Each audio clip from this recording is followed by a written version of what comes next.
Hello, my friends. Welcome to the feature match area here at GP Brussels. My name's Riley Knight, joined by the Pro Tour champion Simon Goertzen, and on your screen, another German here. It's Marc Tobiasz, the captain of last year's German World Magic Cup team, as we said, on Mono Blue Storm. We call this deck Storm. It, of course, is capable of combo finishes thanks to Ether Flux Reservoir. But, Simon, it's also capable of a new angle of attack thanks to Sai, as we discussed. Tobiasz opening things up with a Metal Spinner's Puzzle Knot. What have we got going on the right-hand side of your screen here? Well, Timur Fatkul Bayanov is playing Red-Black Chain Whirler. Crushed it. And that's, I would say, still the Tier 1 deck in Standard. But Tobiasz, of course, prepared for that matchup. We have to talk about this, of course, because we have mentioned a fair bit about how this mono-blue list is, it's on the up and up. That and Turbo Fog, definitely the prettiest definitely the deck du jour, I guess. It's the most fashionable list to be playing at the moment. But that isn't to say that it's completely unseated, this mono-red or this red-black Chain Whirler list, because the deck, Hazard, still a good card. Yeah, Frank Karsten is doing text coverage for us this weekend, and he tweeted the metagame of the 3 buy players, which I always find really interesting, because it's not... it doesn't show you what the whole room is doing, but it shows you what the professional players chose to bring this weekend. And there you can actually see that Mono Blue Storm is not in the top choices for the 3 buy players. Let's see what the next move is here for Marc Tobiasz. He has put together a hand that all of a sudden is, it's powering up this paradoxical outcome, but generally you want something like an Inspiring Statuary in play, because that really does open up a huge amount of mana. You can bounce all of these 1/0 cost artifacts, replay them, gain mana thanks to the Statuary, and often you'll see paradoxical outcome cost 1 mana. Yep. Effectively with the Statuary in play. And often you don't even take the Statuary back into your hand, so that you can just redeploy or like blue cards you draw, you can just play them with the Statuary. Here's the Sai Master Thopterist immediately creating a 1/1. And also, look at this, Mox Amber tapping 4 mana. We don't see that very often. And so Tobiasz showing the importance of Sai as a defensive piece of this puzzle against the red-black Chain Whirler deck. Not only is Sai the perfect stats to hold off the Chain Whirler, well, unfortunately that's about all the upside you get, because all of those 1/1s die to the trigger. Yep. And also, Sai is definitely beatable with red-black Chain Whirler. You can cut it, you can Chandra it. So all sorts of things to take care of the 1/4, but it's still a nice defensive creature.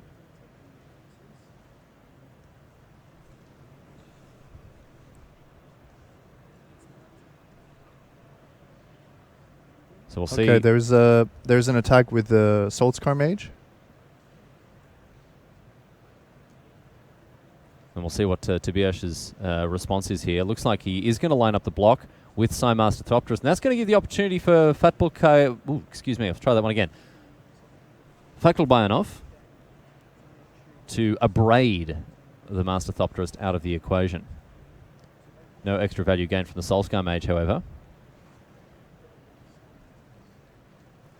And Tobiasz, again, as I say, one of the most talented pilots of this deck, purely just on reps, just on the number of times that he's played it. Here's a second Sai, however. Yeah, he exposed the first one, knowing that he would have the second one to follow up with. The Black Puzzle Knot actually being really potent in this deck as well. Even though you're playing islands as your main color, it's often not too difficult to generate a black mana.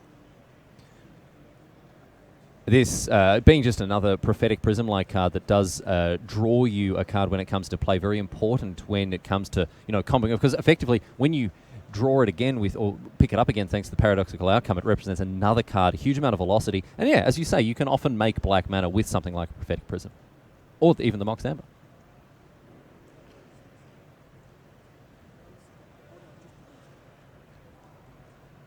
Quite a few more permanents on Tobiasz's side of the battlefield. And Abrade a difficult card for the Storm deck to play against because it is just everywhere. You know, this format has been defined by a Braid, or at least very heavily influenced by it for a very long time. And that was one of the reasons that we see the Storm list move away from Aetherflux Reservoir as a combo finish there, because a 4-drop artifact that doesn't impact the board when it comes down is just a very juicy peach to be plucked by all the copies of a Braid we have running around. He really does need a Chain Roller soon, though. Well, here's an Unlicensed Disintegration to remove the 1/4, and then in with the team. We will see a block with one of the Thopter tokens. Tobiash preserving his life total. Seems to be valuing his life total very highly here. Mm-hmm. Both the Disintegration and the Soulscar Mage still managing to push through damage this turn. To be fair, he won't need all these Thopters. He isn't trying to win in the air.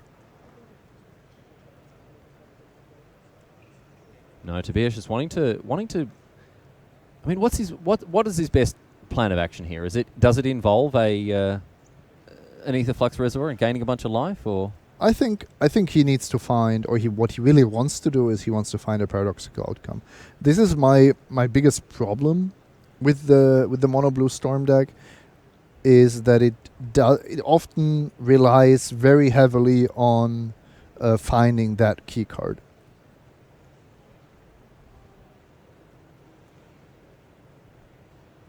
Another attack now for Fakhl Bayanov. It's only very quiet, but we can hear you definitely. It's okay. It doesn't matter. Yeah.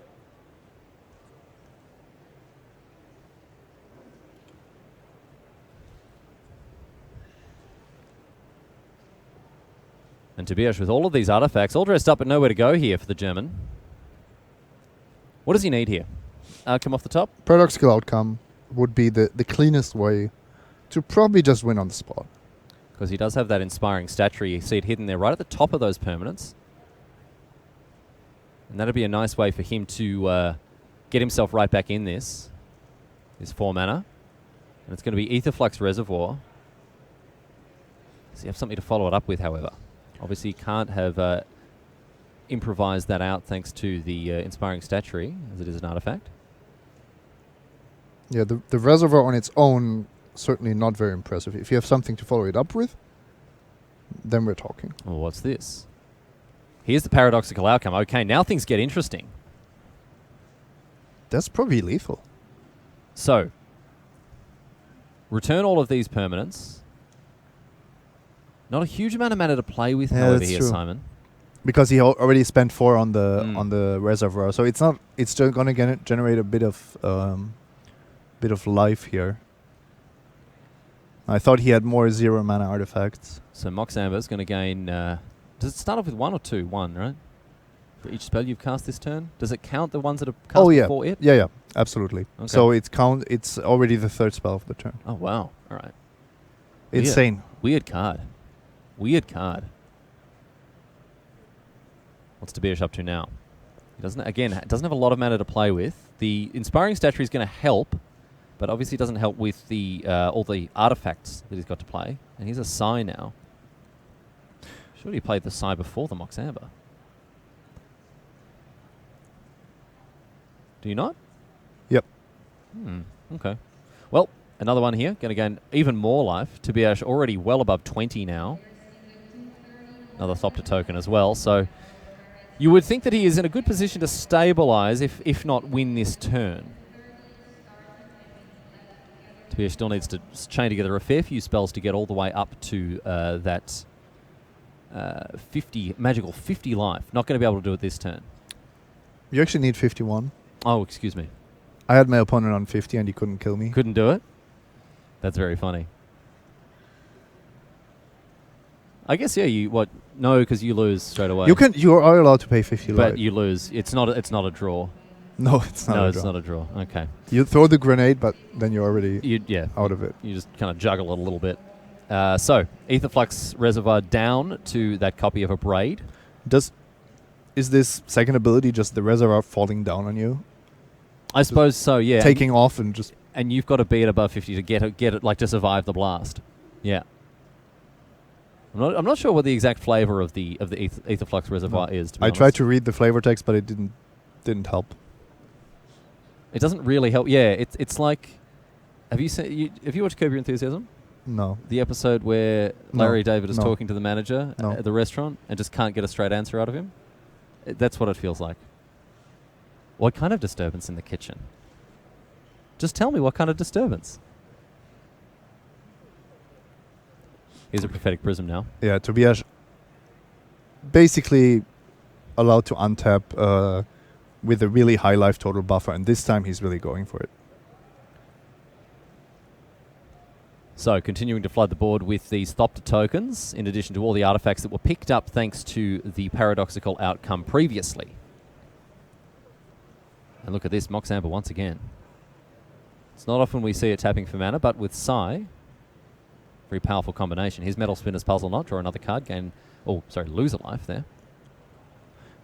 We've been mentioning so many pluses of Sai, but the fact that he's actually a blue card is super powerful as well, because that's one of the few cards that you actually get the discount for. Yes, as an artifact, Sai would be a lot worse in conjunction with Inspiring Statuary. So Tobias in for 1, pokes away with one of his little Thopters there. And Factal Bayanov, I don't really know what there is that's going to get him through this. With all those Thopters in the way, I mean, a Goblin Chainwhirler would be a great start. He hasn't seen one all game. No, they never have it. They never have it. So, in comes the 5-4. Easy block here for Tobias. Look at that pile of Thopters. He came prepared. He came prepared for the tournament, Simon. Look at that. Big pile of Thopters. You just there. drop it on the table when you sit down? Yeah. Well, if you mark Tobias, you do. No one's having any trouble guessing what you're playing. This reminds me when Patrick Dickmann was always on Splinter Twin. Yes. And everybody knew it. Yeah. And he would still win. Yeah. Yeah, it didn't matter.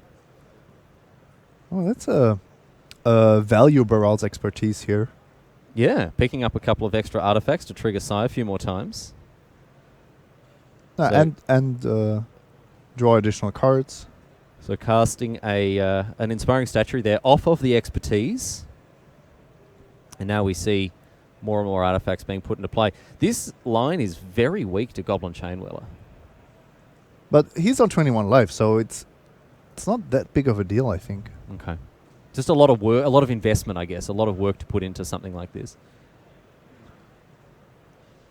The main challenge with the Mono Blue Storm deck is actually figuring out which of your many card advantage mechanisms do you use. Because you have just artifacts that draw cards. You can return them to your hand and use them over and over again. You have Paradoxical Outcome. You have Size activated ability.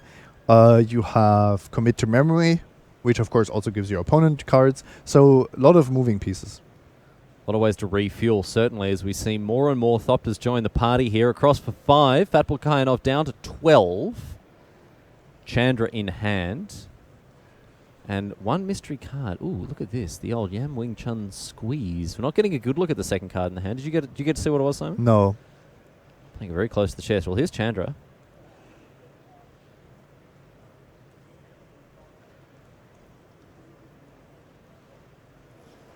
Metallic Rebuke, I think, is secretly one of the all-stars in this deck. Because when you generate all this advantage, suddenly you can make sure that you're just not losing anymore. Tobias now lines up the blocks. And Fatgal Bayanov unable to get through the defenses once again. And Chandra not even coming into play thanks to that Metallic Rebuke. Oh, just sniped it with Fatball Kayanov with 2 lands in play. 2 untapped lands, I should say. The battlefield getting a bit messy on the left-hand side. Yes, yes indeed. Tobias doesn't have a nice orderly parlor here.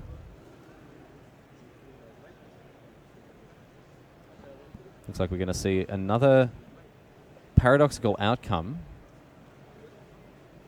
Picks up... Wow, okay. This is going to be insane here. And this is the power of the paradoxical outcome. If Tobias finds an Aetherflux Reservoir, we're going to see Tobias able to dump his entire hand, gain a huge amount of life, and one-shot Fatball Kayanov out of the game, or just make an army of Thopters. Looks like he forgot to pick up the Mox Amber, actually. Yeah, I think he actually didn't target it, so he didn't forget to pick it up. He just his own battlefield was a bit too confusing. So let's see here. Ornithopter. But this means there's no reservoir, right?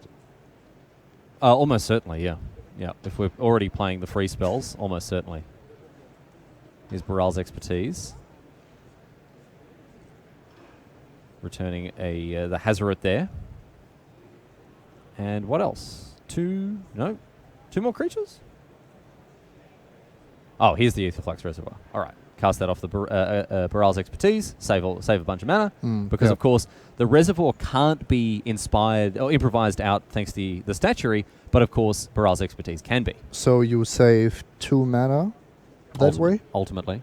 And you get to probably cast more zero crossing cost spells. Okay, we did it.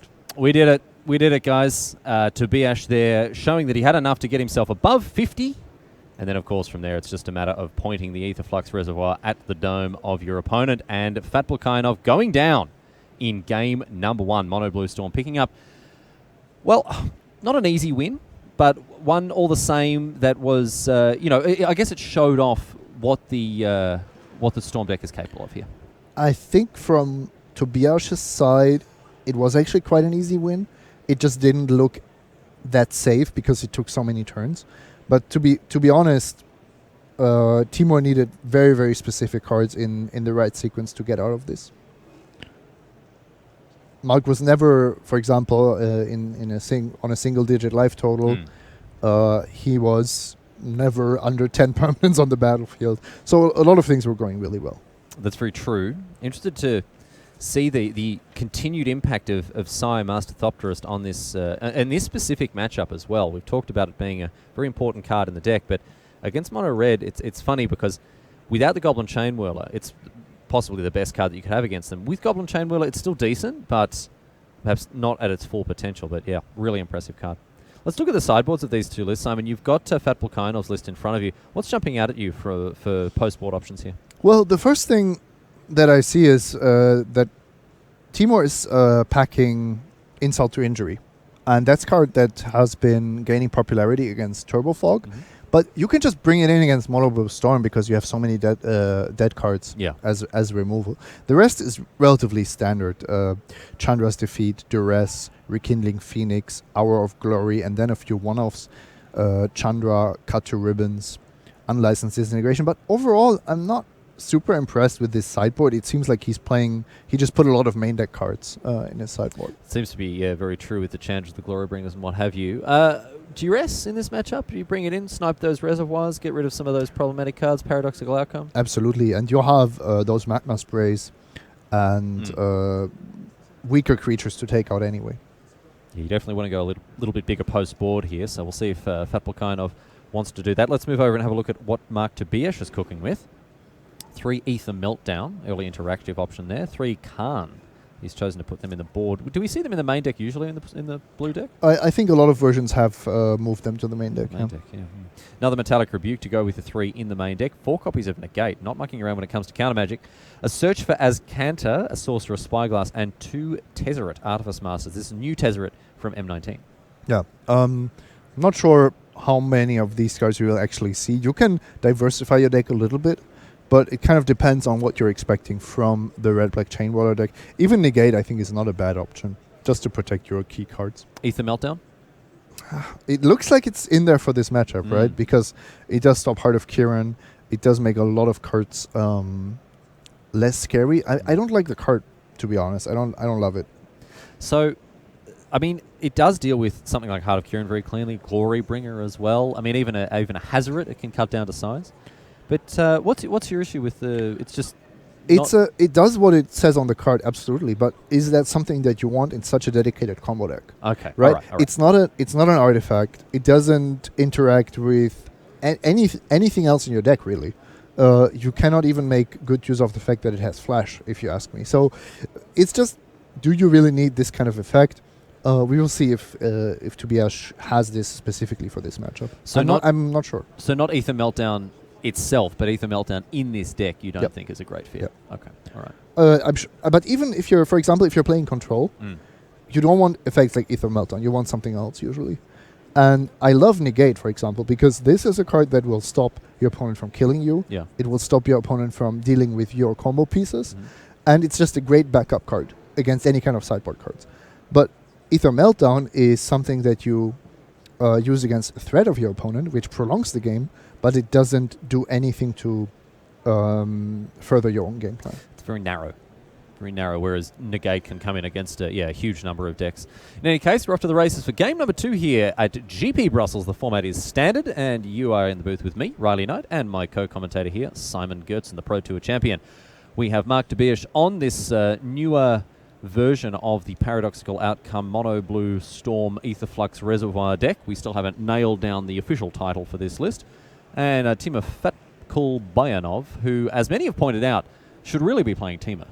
Yeah, I was mentally checking whether there is a Timur deck in standard right now. This is kind of the issue. Doesn't really look like there was. I imagine in the days of Timur Energy, Fatpulkaina was firing on all cylinders. But right now, if you can't beat him, join him. And so we see Scrap Heap Scrounger on turn 2. Prophetic Prism from Tobias, back to Fatpulkainov. Something you will see is that Renegade map often just stays on the battlefield. Just, so just artifact 1. yeah, unless you're really desperate for lands, you just want to have the artifact to power out basically everything you're doing. Tobias certainly not stuck for lands here. We see double Zalfiran Void and Island. Mox Amber not doing too much until that Sai comes down that you see there. Yeah, and Sai is of course protected from duress, which makes it an interesting choice between Metallic Rebuke and the Mox Amber. What are you leaning towards here? Or is it just dependent on what's in hand? It depends on the hand, but you're already on the battlefield, so if you play something here, then I think you could live with your opponent having a Metallic Rebuke. Well, it's going to be the Rebuke that hits the bin here. Mox Amber obviously not identified as a big enough threat to prompt a duress, and so as a result, we see Karizev coming down with the 2 remaining mana. But now you're giving Mark a really powerful turn, I think. Here's Sai, and a Mox Amber as well to go with it, and that means, of course, Thopter, number 1, comes down for the Master Thopterist. What's Fatkulbainov up to now? Is that another Scrap Heap Scrounger? No, that's a Glory Bringer in hand. Well, that's a really good answer to Sai, It is indeed. and a good reason to take the counter out of Tobias' hand. No Fatkulbainov attack with the Scrounger. gets in there with the Karizev all the same. Looks like Ragavan is going to be blocked by Sai here.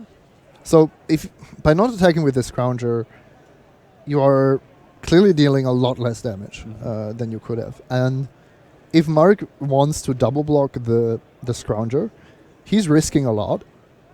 Yeah, And because a single removal spell anything, there. Yeah. any spell, any instant will punish you. Even a Chain Roller will Yeah. punish you. Yeah. So I think you could have demonstrated a bit more strength attacking with everything there.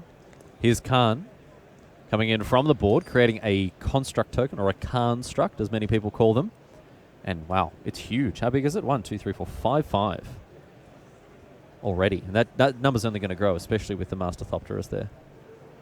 Might also shrink if some artifacts get killed. Also true. Could also stay the same if the number of artifacts on the battlefield don't change. We will see. Time will tell, Simon. Well, Time will first it's time for Glorybringer.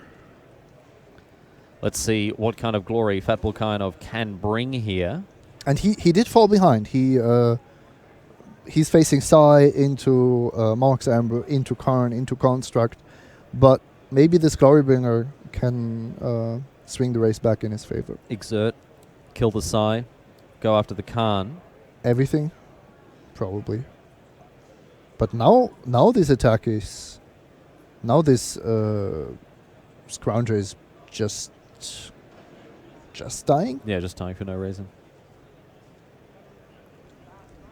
If the fact that Timur had the Glorybringer actually makes it even better to attack with the Scrounger the turn before, because if there is the double block, the only thing that punishes you, then at least you get rid of the Thopter already, and then Glorybringer has a much higher impact on the battlefield if there's no Air Force. Second Khan now for Mark Tobias. Going to make another construct token.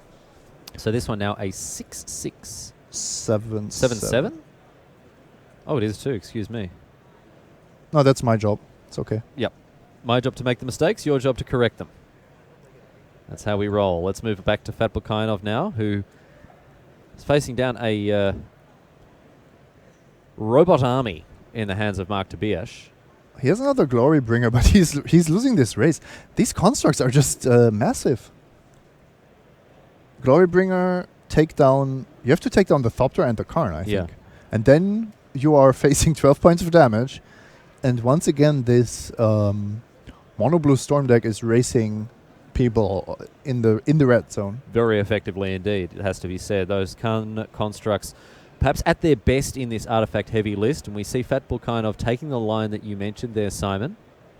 Yeah, wasn't the most difficult line to find. And so ultimately, left with just a lone carry Zev on defense, an attack for 12 now here for Tobias.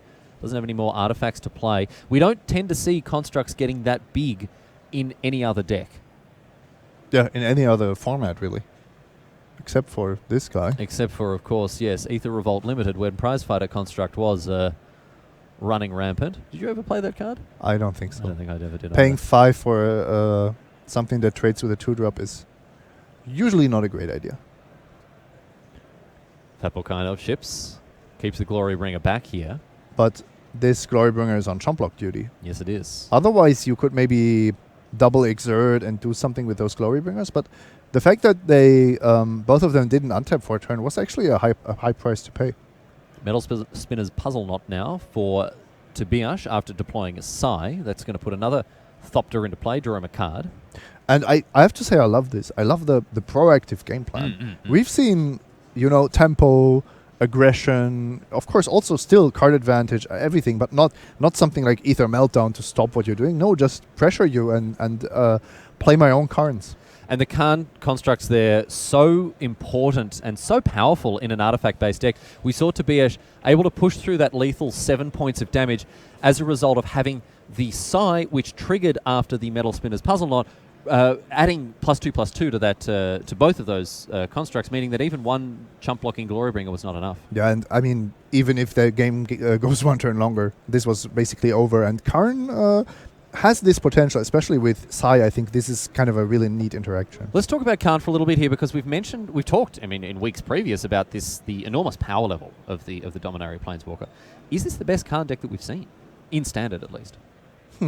Good question. Now there's Turbo Fog, right? That is true, but we've seen Karn primarily as a card advantage engine, as a value engine. And that's actually not where Karn is at its best. No. Right? Karn is at its best in a heavy artifact deck. When it's closing games. Think of Affinity in Modern. Yeah, for sure. So here, if the -2 makes 5/5s or 6/6 instead of 1/1s, that's, I think, a big difference maker. So here we've seen the power of this, because often a Karn can close out games in the long term when they've got 3-4 tokens on the battlefield, all attacking for 4 or 5, whatever.